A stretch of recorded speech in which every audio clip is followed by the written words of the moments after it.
Hey guys, welcome to the channel. So since PayPal doesn't support direct XRP deposits, you'll need to first sell your XRP for a supported fiat currency or a PayPal supported crypto. Here's how to do it.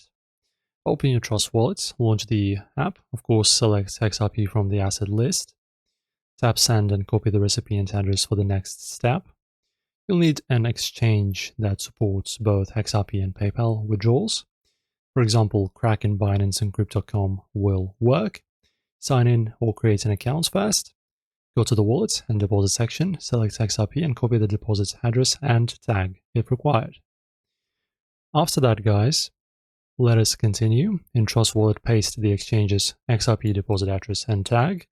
Enter the amount you want to transfer, confirm the transaction, and wait for the funds to arrive in your exchange wallet. And after that, sell XRP for fiat. On the exchange platform, navigate to Sell section.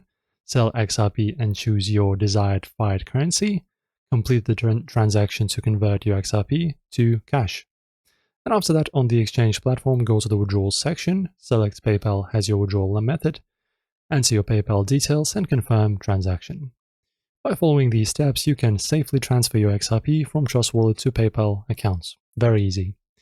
Thank you for watching, guys. Hopefully this helps you out. Press like and subscribe. See you in the next video.